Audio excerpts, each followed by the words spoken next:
Welcome to the final section of terminology and directional calculations. This is submodule 4 of 4. In this last section, we will look into dogleg severity and its components, and then finally demonstrate how to plot directional surveys onto a conventional plot. So let's begin. Dogleg severity is a measure of the amount of change in the inclination and/or azimuth of a borehole, usually expressed in degrees per 100 feet of course length. In the metric system, it is usually expressed in degrees per 30 meters or degrees per 10 meters of course length. Since in a directional well we continuously have changes in inclination and/or azimuth, the presence of dogleg is always there. The dogleg severity is low if the changes in inclination and azimuth are small or occur over a long interval of course length. The dogleg severity is high when the inclination and azimuth changes quickly or occur over a short interval of course length. Let's take a moment to talk about dogleg severity, or DLS, a fundamental concept in directional drilling. Dogleg severity is a measure of how much a wellbore trajectory changes between two survey points, typically expressed in degrees per 100 feet or 30 meters. It's critically important because excessive doglegs can lead to mechanical challenges like increased torque and drag, potential damage to downhole tools, or even failure in casing integrity. The industry standard for calculating DLS is the Lubinsky formula, named after Arthur Lubinsky, one of the pioneers in directional drilling mathematics. You can see the formula here on the slide. Although it looks intimidating at first glance, it essentially calculates the curvature between 2 points in the well path using changes in inclination and azimuth, along with the inclinations at those 2 points. Let's quickly break down the terms. Delta MD is the measured depth interval, basically the length between two survey stations. Delta Y and delta A represent the change in inclination and azimuth, respectively, and I1 and I2 are the inclinations at each of those survey points. Note that all angles must be converted to radians before plugging them into the calculation, and then converted back to degrees for the final result.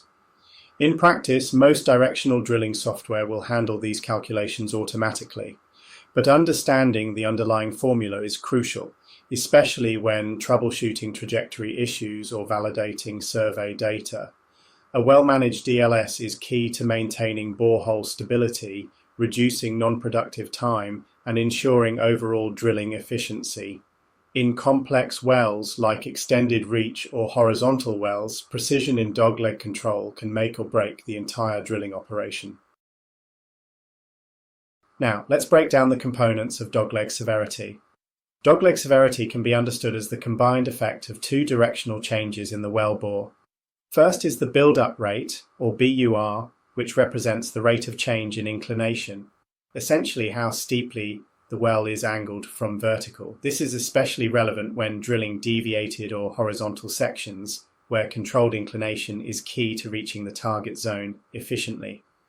Second is the turn rate, or TUR, which captures the change in azimuth, or compass direction. This is what allows the bit to steer left or right as it moves deeper. Together, build-up rate and turn rate form a vector, meaning that dogleg isn't just a simple sum of these changes, but a vector sum.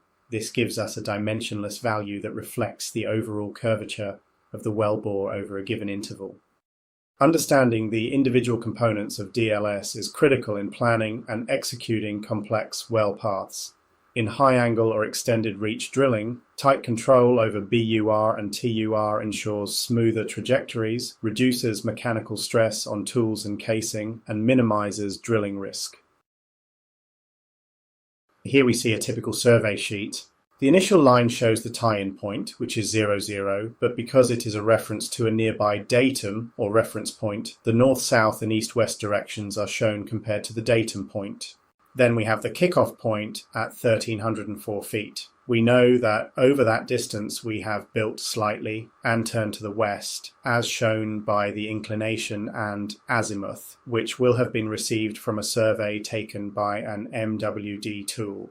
The software will then calculate the true vertical depth, north-south displacement, east-west displacement, section length, and dogleg severity. The section length is the straight line horizontal distance between the 0, datum point and the survey point. So drill a stand down, usually 90 feet, take a survey with the MWD tool, which gives us inclination and azimuth. This, combined with the measured depth, calculates out the other measurements on the survey sheet. Looking at the survey listing, we can see that the initial inclination is building and the azimuth is turning to the left to a depth of approximately 1,691 feet. From there, we hold azimuth about 261 degrees, but continue to build 1986 feet, where we start turning again to west until we land out horizontal at 2,104 feet. We then drill a horizontal trajectory to the final depth. Please note, I have highlighted the depth at 2,357 feet. We are now going to plot this onto a typical wall plot, which is a 2D representation of the well. Because a wall plot is shown in 2D, we need to show a plot of the vertical plane and a plot of the horizontal plane. This plot is shown here in the vertical plane. Effectively, we are taking a slice along the well and looking at it from the side. To show the well effectively, we have to take a slice along the azimuth from the start location to the target location. In this case, the direction is 234.4 degrees azimuth. The survey sheet then calculates the TVD and the vertical section distance along the slice we have taken. We then map this onto the plot, and the point where they meet on the graph is the coordinate location. We could complete this for all the surveys and the software, then plots a line to show the well trajectory. Also notice that the horizontal well path has a line above and below it. This is a TVD corridor that the geologist has defined which the directional driller must stay within when drilling the lateral. The second part of the 2D plot is the plan view. This is looking down on the well from above. We then take the part of the survey for north, south and east, west coordinates as shown and plot them on the graph. South and west are shown as negative readings. The rig is shown as a picture in the top right, and the circle represents the target window.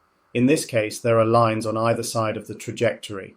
As with the TVD, the geologist has requested a drilling corridor for the directional driller to stay within. Failing to comply can result in a plug back and re-drill of the section.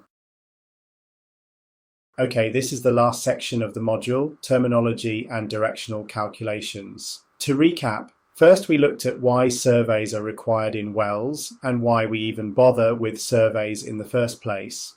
Then we define major terms used in survey calculations and cover terms such as measured depth, true vertical depth, inclination, azimuth, dogleg severity, displacement, and more. These terms form the language of directional drilling. Whether you're on the rig floor, in the office, or interpreting MWD data, fluency in this terminology is essential for effective communication and operational decision-making.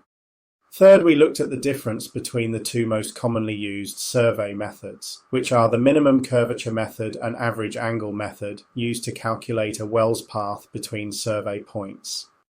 Then we look at conversions, first between rectangular and polar coordinates, and secondly from quadrant to azimuth. Then I explain what dogleg severity is and its components. Finally, I demonstrated how to plot directional surveys onto a conventional plot. I hope you enjoyed this module. Please progress to the quiz. Thank you.